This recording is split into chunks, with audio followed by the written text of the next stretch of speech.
The sky over Mars was red with dust and the ground trembled with silence. Burned buildings stood like broken bones, and black smoke curled up into the thin air. Everything looked dead. But deep underground, life was stirring. In a hidden tunnel, beneath the ruins, dim lights flickered as machines hummed quietly. Sparks danced in the air as metal was shaped, wires were joined, and weapons were born. A young engineer stood watching the work. His clothes were dirty, his hands were black, with grease, but his eyes were full of fire. He leaned closer to the microphone and whispered, "They think we're done, but they forgot who we are." Months earlier, the Galactic Alliance had passed a strict law. All human-made railguns were declared illegal. The weapons were too powerful, they said, too dangerous. Earth's government was forced to agree. All active railgun systems were to be shut down and dismantled. Surveillance ships flew over Earth cities and Mars colonies, making sure the rules were followed. Railguns disappeared from space stations, warships, and bunkers. Factories that once produced these powerful weapons were closed down, their doors locked, their people silenced. But not everyone agreed.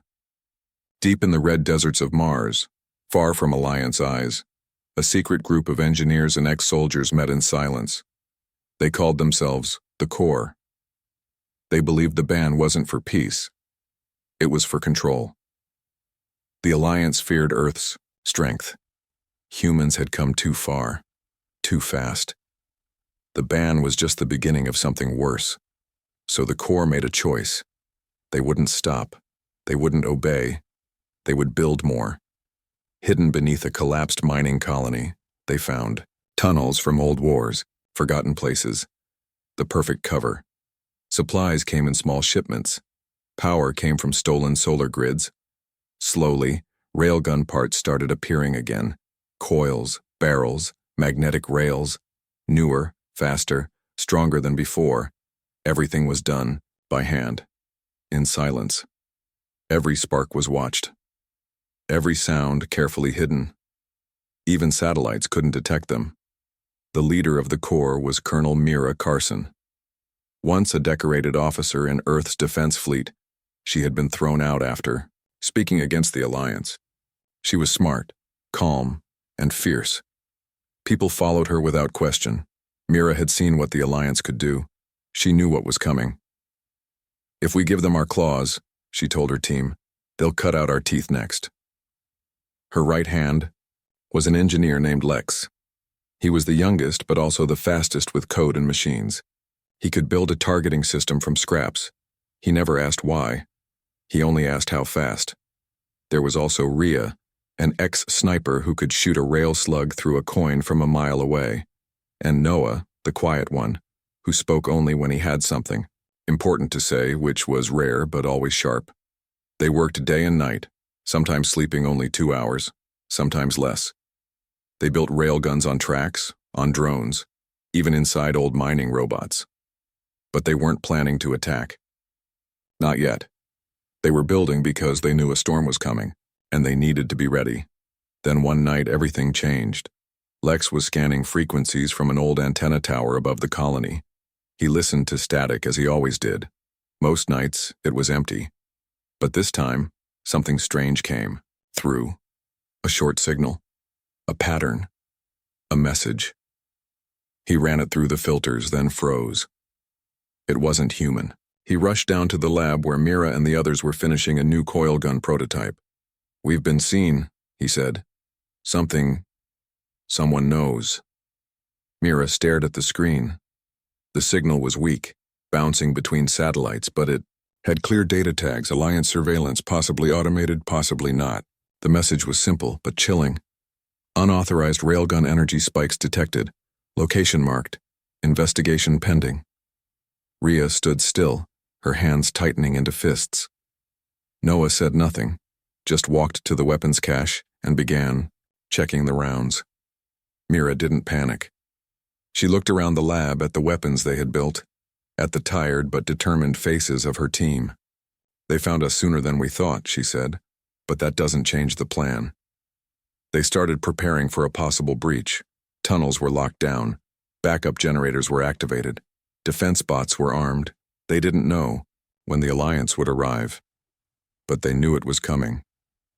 Outside, Mars looked quiet, still, empty, but below, humans were doing what they did best, adapting, building, and refusing to be controlled. In a small corner of the lab, Lex added a final touch to a new railgun. He etched a message into the side. Not illegal, just unafraid. Mira stood at the map table watching as blinking dots moved across space. Alliance probes, slow but steady. She tapped the railgun blueprint beside her and said, almost to herself, "Let them come. We built more." And in that moment, deep, beneath the dead colony, a fire lit inside them all. They were no longer just builders, they were defenders. And they were just getting started. The signal repeated, over and over. A mechanical voice whispered through the static, "You are not alone. They are coming." Rhea dropped her weapon. Lex's hands trembled. Mira's eyes narrowed. "This isn't the Alliance," she said. "It's something worse." The signal kept playing through the speakers, broken but steady. Lex replayed it for the 5th time. The voice wasn't natural. It sounded part machine, part something else. Not Alliance code. Not anything they had heard before. "You are not alone. They are coming." Mira stood silent, arms crossed, staring at the signal. The room was tense. No one spoke for a long moment. Finally, Rhea stepped forward. "This isn't one of their drones, is it?" Lex shook his head. "No. It's broadcasting from deep space, way past our system. But it's locked on our location. That can't be random." Noah leaned over the console. He typed a few commands, trying to trace the source, but the signal was bouncing between old communication satellites, some human, some not. A perfect mask. "This thing was sent on purpose," he said quietly. "Someone wants us to hear it." They had already been on edge since the last transmission. They thought the Alliance had found them. But this was something different. Something colder. Mira looked at the map again. Blinking dots showed known Alliance positions. Nothing was close enough to send a direct message. And the Alliance always announced itself. Slow, organized, arrogant. This message was urgent, secret, and it smelled like a warning. Outside, the red wind of Mars screamed against the old colony. Walls. Inside, the core began preparing. Rhea started checking ammo loads and calibrating turrets. "If this isn't the Alliance," she said, "then what the hell is it?" Mira didn't answer. She moved to the war table and tapped into old defense files. She pulled up a restricted project, Project Phantom. Years ago, during Earth's early expansion, a long-range exploration ship had vanished near the edge of known space. The last thing it sent back was a scrambled message. A single word, "Watching." Most thought it was a system error. Others whispered it was a warning. Mira remembered that report. She had read it back when she was still in the military. But what caught her attention now was that the last ship to send that message had also been using early railgun tech. Very similar to the designs they were building now. "What if they've been listening this whole time?" she said, mostly to herself. "What if building these railguns didn't just wake up the Alliance, but something else too?" That night, no one slept. They ran simulations. They tracked more frequencies. Noah even picked up a secondary whisper, another part of the message buried under the main voice.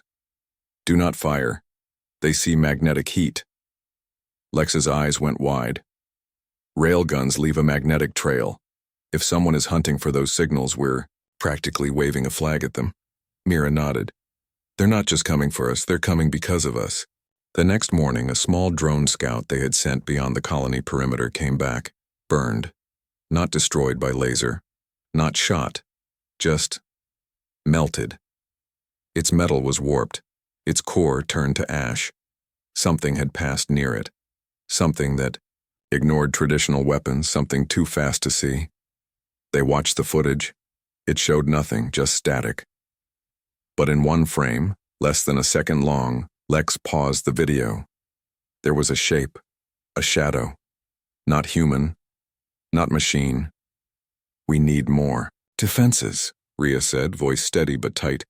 If these things find us, Mira raised a hand. No. If they find us, we don't run. We test the railguns. The Corps started doubling production. Every railgun was upgraded with new cooling shields and magnetic dampeners. They worked faster than ever, hands blistered, backs aching. But no one stopped. Lex built a new kind of scanner, one that didn't look for heat or motion but for disruptions. Tiny tears in gravity, strange flickers in time. Whatever was out there wasn't playing by the same rules. 3 days later, the scanner pinged. A single blip, then 2, then 4. They were in orbit. Mira stood before her team.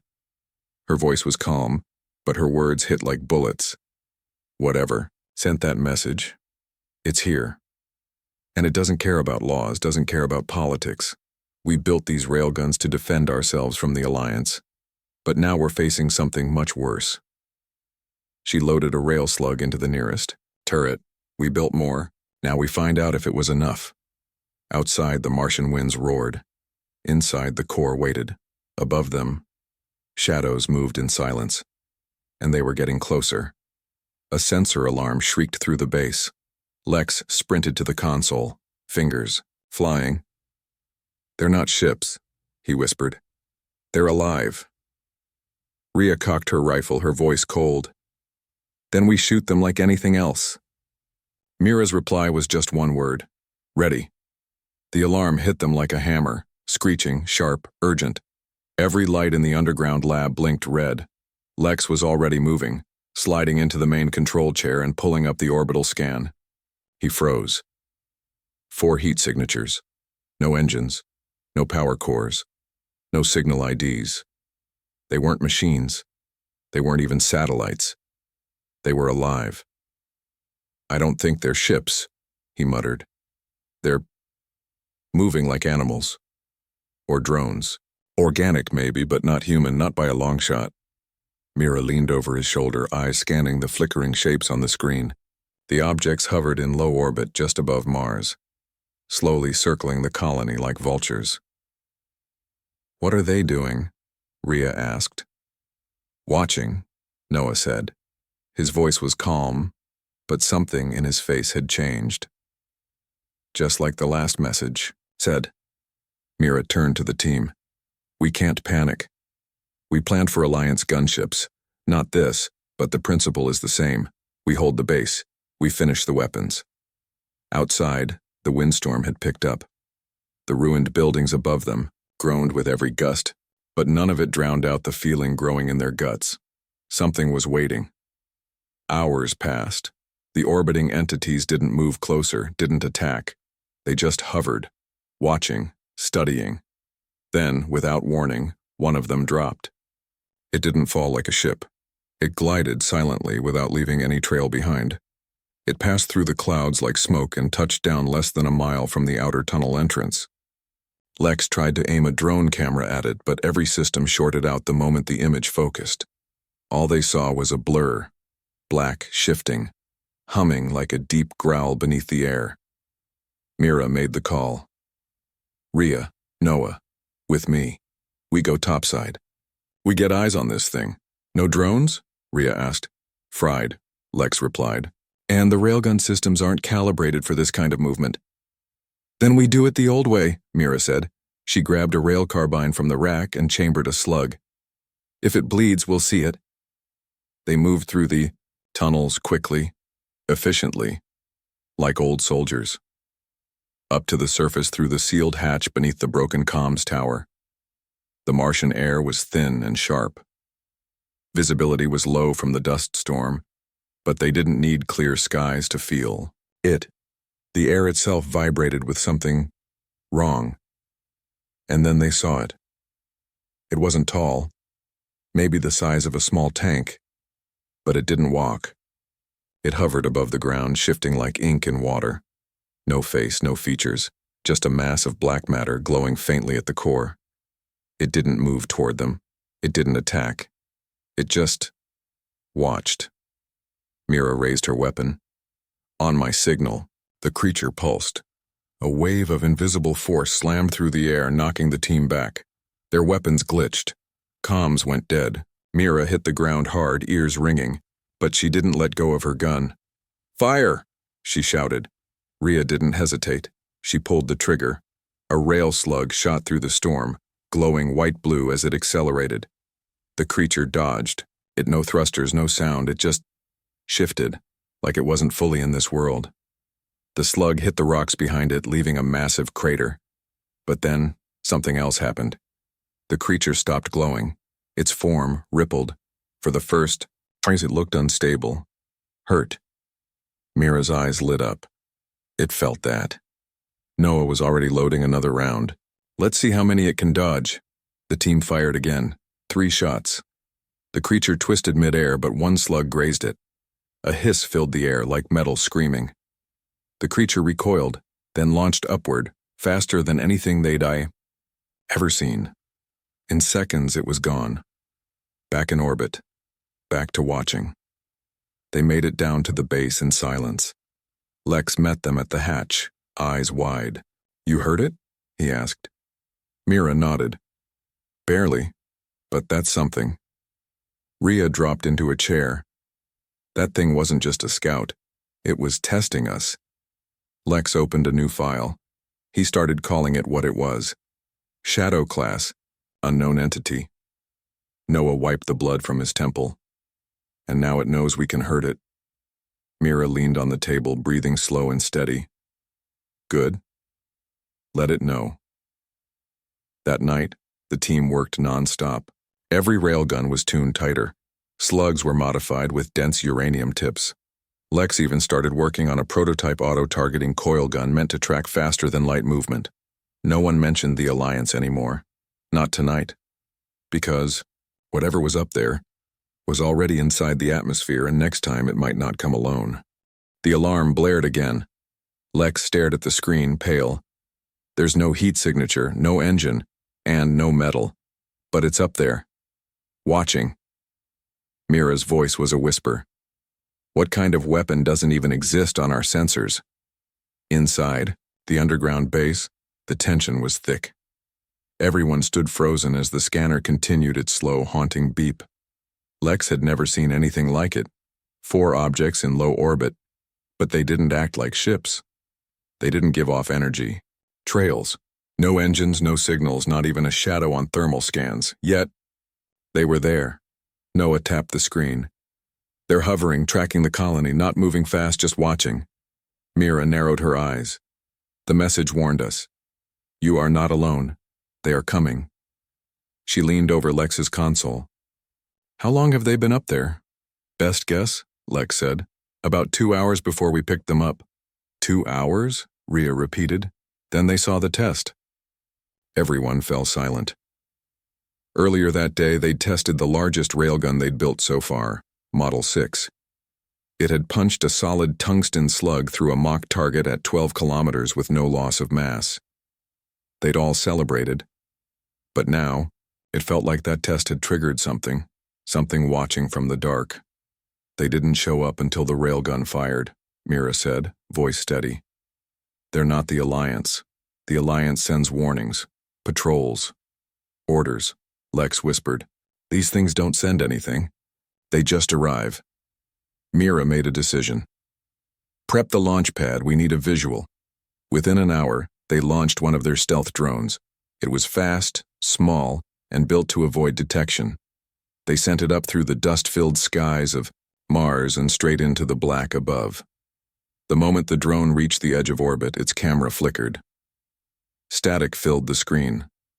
Then, for just a second, an image. Everyone in the control room froze. It wasn't a ship. It was a shape. Dark, curved, floating like it had no mass. It looked more like a stingray than a spacecraft. Its surface rippled like liquid shadow with glowing veins running across it like it was alive. Watching. Then the signal went dead. Noah cursed. "It saw us, took the drone out." "But not with weapons," Lex added, eyes wide. "No energy, blast, no EMP, it just shut it off." "They're not machines," Rhea said. There's something else. That night they activated full lockdown. The underground railgun bays were sealed. Every scanner, every motion detector, every old satellite was now focused on those things above them. No movement, no attack, just orbiting, watching. They're waiting for something, Mira said. Or testing us, Lex answered. She turned to the team. Then we test them back. The next morning they moved the Model 6 railgun to a surface mount. It was a risk. They would be exposed for several minutes. But they needed to show force. Needed to send a message. Earth's defenders were still dangerous. Rhea aimed the railgun toward the sky, just close enough to where the nearest unknown object was orbiting. Mira gave the signal. Lex pulled the trigger. The railgun lit up the sky, with a thunderclap that shook the colony. A streak of light arced into the atmosphere, glowing white-hot as it climbed. It didn't hit the object, but it passed close, and that was enough. All four shapes moved at once. They split. Fast. Silent. One of them dropped low, descending toward the colony like a ghost falling from space. No engine noise, Noah said, terrified. It's falling, but it's controlling the descent. It's aiming. The lights inside the base flickered. Comms crackled. The shape didn't crash. It landed. Soft, on the broken Martian rocks less than a mile from the colony. And then it waited, just like before. Lex turned slowly. I think it wants us to come out. Mira grabbed her rifle. Then we go say hello. The camera cut to black. The hum of the orbiting shadows filled the silence. And underground, the humans made their move. Mira raised her weapon as the black shape hovered just meters away. It didn't move, didn't blink. But then it spoke. Not with words, with a vibration in their bones. You have fired first. Now we return. And it surged forward. Dust swirled across the broken Martian surface. Mira stood at the front, her rifle raised, finger hovering just above the trigger. Rhea flanked her, silent, scanning the strange black shape that floated. Across from them, motionless, cold, and alive. No one said a word. There was nothing to say. The creature didn't speak with sound. Instead, a low pressure hummed in their ears, like the ground itself was vibrating. Then a voice, not from outside but from inside, entered their minds. You have fired first. Everyone froze. Now we return. In one smooth motion, the creature surged forward, too fast to track, a blur of black energy. Mira fired, but the slug passed through where it had been just a moment ago. It was behind her now. Rhea spun and launched a plasma grenade. The blast exploded in brilliant green light, throwing sand and rock into the air. For a second, they couldn't see anything. Then a screech, not human, not mechanical, ripped through the smoke. The creature stumbled backward. One part of its form, its left side, if it even had sides, rippled violently. Something burned. Black fluid hit the rocks and sizzled like acid. It had bled. Mira didn't wait. Hit it again. They opened fire. 4 shots. 1 missed, 2 grazed it. The final shot from Noah hit dead center and the thing collapsed. Not exploded, not vanished. Collapsed, like a puppet cut from its strings. Everyone stood still. Even the Martian wind seemed to pause. Then Rhea stepped forward and kicked its remains. It didn't move. Lex's voice crackled over comms. Are you serious? It's dead? I think, Mira said carefully. We just proved something. Back inside the base, they analyzed what they could. The black goo they scraped off the rocks was already dissolving, breaking down like it had no reason to exist outside the creature. It had no DNA, no cells, nothing biological at all. Yet it bled. Lex said quietly, whatever it wasn't just watching. It was a scout, maybe even a sacrifice. Mira leaned on the table. Which means they know. Noah looked up. They'll come in force next time. Silence fell over the room. We need more weapons, Rhea said. No, Mira replied. We need better ones. Over the next few days, the base turned into something else. The engineers worked without sleep. The soldiers drilled nonstop. The railguns were improved. Longer barrels, smarter guidance systems, heavier slugs. Lex and Noah began modifying a new type of railgun slug, a two-stage round that could shift its shape in flight. Mira named it the Fang. But time was running out. Because on the third night after the kill, every sensor in orbit lit up at once. 12 new shapes. Not one, not 4, 12. Coming in from deep space. Faster than before. No signals, no warnings. Just shadows, descending. Mira stood in the command center and watched the incoming data. Rhea whispered, "They're not here to watch anymore." Mira nodded. "No, they're here to erase us." And somewhere deep in the base, beneath meters of reinforced Martian soil, the main railgun turret groaned as it began to rotate upward, toward the stars, toward the war that had just begun. The Martian night lit up as the first orbital shadow breached the atmosphere. No fire, no heat, just silence. Lex whispered, "It's not falling, it's choosing." And then, in 12 different parts of Mars, the ground shook. They didn't burn through the sky. They didn't make sonic booms, they didn't even cast shadows, but they came. 12 black shapes, just like the first one, entered the Martian atmosphere without warning. And this time, they didn't wait. They didn't hover. They landed, each one in a different location. Old domes, dead colonies, abandoned mining stations, as if they already knew the map of Mars better than the humans did. Inside the base, the room filled with chaos. "Tracking all 12, Lex said quickly. "Split patterns, no straight line. They're spreading out like they're hunting." "Hunting what?" Rhea asked, even though she already knew. "Us," Mira said, calm but firm. "They're looking for the railguns." Noah pointed at the display. "We have 6 decoys. Set up, they'll hit those first, right?" "Maybe," Mira said, "if they think like we do. But if they don't..." One of the shadows landed near the old solar station, Sector 9. A decoy railgun was hidden there, just an empty mount. Rhea watched the screen. Then they saw it. The creature moved, fast and liquid, toward the fake mount. It examined it for only a second. Then, like smoke pulled backward, it launched itself underground, straight into the tunnels below. Lex gasped. "It's scanning below the surface." "They're smarter," Mira said. "They're learning." The command center locked down. Every railgun site. Deep bunkers were sealed tight. Automated turrets activated across every tunnel. Still, the creatures were fast, silent, and terrifying. Each time they encountered a decoy, they didn't just move on. They destroyed it.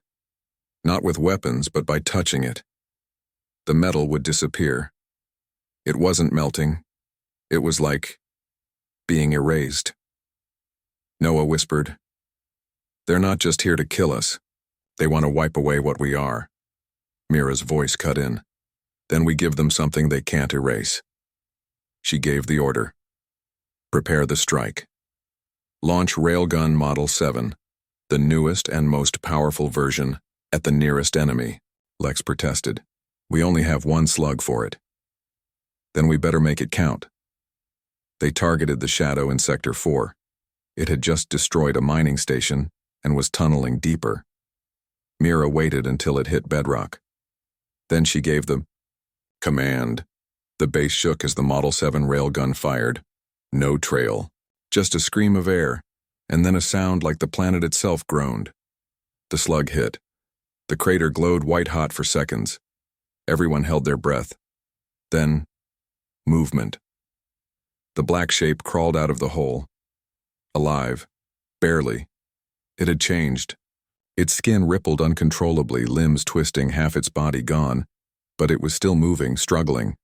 But it was not dead. Rhea stared. "That was our strongest weapon." "It didn't die," Lex said, horrified. "It adapted." Mira clenched her fists. "That means one thing. They aren't machines. They aren't beasts. They are something made, designed, to evolve." And then came the worst part. Each of the remaining 11 stopped moving. Just paused. Then one by one they changed direction. They were converging, heading for one place, the railgun base, their base. "They're coming here," Noah said. "No," Mira replied. "They were always coming here." Alarms blared, defenses locked, into place. Turrets hummed, traps armed, drones launched. And underground, where the last of the human-made weapons waited, the survivors made a decision. "If this is where it ends," Mira said, "we don't end it quietly." Outside, the 12 shadows approached. But below ground, the humans prepared to fight like only humans could, desperate, cornered, and angry. The war for Mars had truly begun. The walls shook. Dust rained from the ceiling. A deep screech echoed through the tunnels, not from speakers, not from outside, from inside their own bones. Rhea dropped her rifle. "They're already in the walls." Mira didn't blink. "Then we blast the walls." The base went red, with alarms. All 12 shadows were now closing in, moving as one unit, slithering over the surface like living fog. Automated turrets fired in every direction, but most rounds passed straight through them. Some hit, few slowed them down. Inside, Mira stood in the command room like stone. Her people moved around her, fast, terrified, but focused. There was no more time for tests. This wasn't defense anymore, this was survival. "They've breached Outer Ring 3, Lex shouted. "How?" "There were 6-foot walls of tungsten." "They're not going through it," Noah muttered. "They're phasing." Rhea's hands shook as she reloaded her rail pistol. "What kind of tech is that?" "It's not tech," Mira said. "It's design. They're not machines. They're not life. They're purpose." Another explosion. The lights flickered. They lost contact with the north tunnel. The feed cut out mid-scream. "Trapdoors are gone," Lex said, blinking at his screen. "They're moving between layers of solid matter, like ghosts." "No," Mira said. "Not ghosts, soldiers, sent to erase us." The last line of defense was Room 0, the core of the base buried under 500 meters of Martian rock. Inside, the final 6 railgun prototypes were locked into firing position, but none had been tested in real combat. "You really think these can stop them?"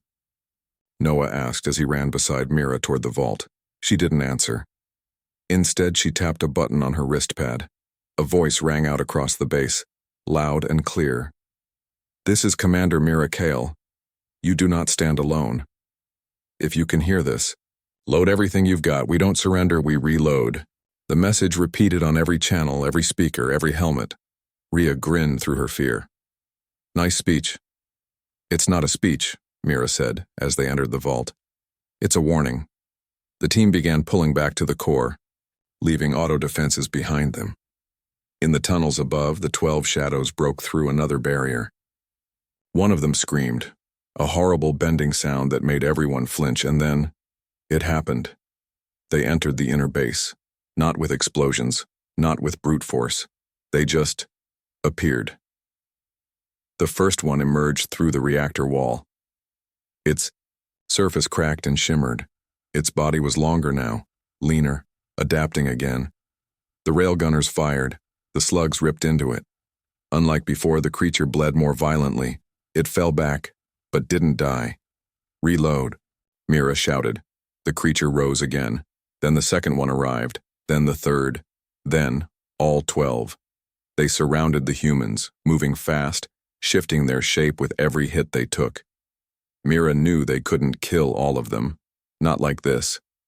She looked at Rhea. "Plan C." Rhea's eyes widened. "That's still experimental." "Do it." Rhea opened the vault's second layer and pulled out the newest device. The cluster rail core. Unstable, never field tested. A railgun slug packed with 5 layers of electromagnetic coils and a core of compressed neutronium. The recoil alone could break every bone in a person's body. Mira loaded it into the main cannon and locked it in. Noah looked at her. "You sure about this?" She smiled faintly. "No." The cannon aimed directly at the biggest creature in the center of the chamber. It had grown twice its original size. its surface humming like it was alive with code. Mira took one deep breath and fired. The rail core shot forward like a silent flash of death. The blast tore through the creature, then through the next, and the next, until it embedded into the rear wall. Then it exploded, but not in fire. In light. A pulse of pure kinetic force rolled outward. It didn't just hit the creatures, it unmade them. The room shook. Power failed. The floor cracked open. Everything went white for a few seconds. When the light faded, silence. The creatures were gone. No black goo, no shadows, nothing. Just Mira, Rhea, Noah, and Lex. Burned, bruised, coughing, but alive. Rhea looked around. Did we win? Noah exhaled slowly. Or just survived the first round. Mira stood slowly, her voice rough. If they sent 12 this time, next time it'll be a fleet. Outside the base, the stars above Mars remained still, but everyone knew they were being watched, and they'd just given the galaxy another reason to fear Earth, because humans didn't back down. They built railguns, and they reloaded. 3 Earth days later, the silence broke. Not with a ship, not with an army, but with a transmission. You have violated Galactic Code 17.9. Disarm immediately or face extinction. Mira smiled coldly. Good.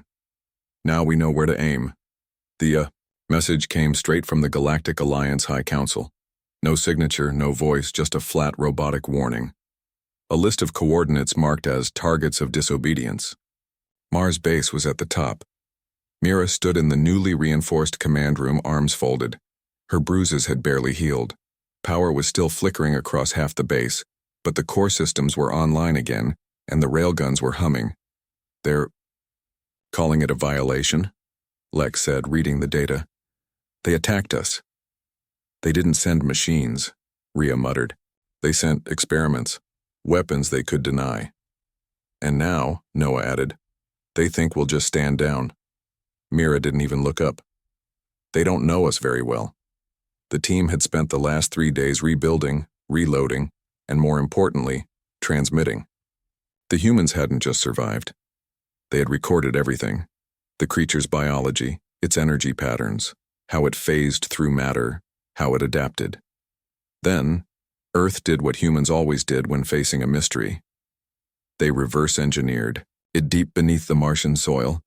A secret lab was already printing new coils, new shielding, new blueprints. They weren't just improving the railguns. They were adapting to the enemy's adaptation. Within 72 hours, humanity had built what no one thought possible, the world's first phase-tracking kinetic cannon. A railgun that could follow a target even if it moved through solid rock or phased between dimensions. Tell me again, Mira said, standing in front of the giant metal cannon in Vault 3. What they banned. Lex smirked. Railguns. Rhea added. And what did we do? We built more, Noah finished. And better. Just then, an alert chimed. A long-range ship was approaching, one of theirs, human-made, battle-scarred, limping, but alive. It was the ISV Damascus, one of the fleet ships believed destroyed during the first orbital conflict years ago. It had gone dark, assumed dead, but it had survived, and it wasn't alone. Behind it, 8 other ships followed, crewed by defectors, ex-soldiers, banned engineers, outcast colonists. Every one of them had broken some alliance law. Every one of them had chosen to come back. Mira watched the live feed as the ships formed up over Mars like a ragtag wall of steel and will. They heard the message, she said softly. Rhea asked, ours or theirs? Mira just smiled. Both. From space, the Alliance fleet began to move. 12 cruisers and 1 capital ship. No warnings this time. No shadows. Just fire. The war had officially begun. Inside the base, power surged. The new cannons locked, onto targets with eerie precision. Phase tracking locked in. Every gun synced. This wasn't defense anymore. This was declaration. The humans didn't wait for the first shot. They fired first.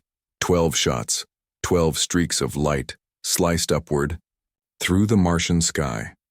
Silent, bright, angry. The moment they struck, 3 cruisers vanished in bursts of fire and twisting hulls. One railcore tore straight through the capital ship's main thruster, spinning it into chaos. Inside every ship, humans shouted and fought, not just for survival but for independence. They weren't just breaking rules, they were breaking chains. Noah's voice rang through the base. 2 down, 4 crippled. We've never hit like this before. Lex grinned wide. We've never had guns that could bend reality before. In orbit, the Alliance ships tried to regroup, but something had changed. They had expected desperation, they got precision. They had expected fear, they got rage. And they had expected broken humans hiding underground. Instead, they got a full fleet of outlaws armed with impossible weapons. The capital ship sent one final transmission. What are your terms? Mira leaned forward into the mic, her voice steady, calm, and colder than space. Terms? You sent monsters to kill us. You erased our colonies. You outlawed our right to defend ourselves. So here's our reply. We don't surrender. We reload. And now, we build more. She cut the signal. Rhea exhaled. You think they'll retreat? Mira turned away, already opening the next blueprint on her display. It showed a railgun mounted, on a ship, a mobile one. No, she said. They'll come back, with everything. Noah asked. And what do we do then? Mira's smile sharpened. We show them the future, and we shoot first. Across the stars, Earth's message echoed, loud and clear. You banned our weapons. We became the weapon. A black box recording plays, recovered from a destroyed Alliance cruiser. It ends with a whisper. They weren't using machines anymore. They were the machines. The battle left Mars scarred. Orbit was littered with the remains of 10 Alliance ships. Fire still smoldered in old craters. And yet in the silence after war, a single truth remained. Humanity had not only survived the impossible, they had evolved through it. Mira stood in the war room, tired but alive. Her eyes were fixed on a live feed from Earth. Celebrations had begun. People cheered in the streets. The message from Mars had traveled fast. We are free, we are armed, and we will never be controlled again. But Mira didn't celebrate. Lex, she said, voice quiet. Status of the Damascus fleet? 2 ships damaged, 1 gone, he replied. But the rest are standing by, they want orders. And Earth? Noah looked up from his console. Earth is different. They want us to return, to explain everything, to share the tech. Mira's face hardened. We do that, we put the same weapon into hands that might not understand its weight.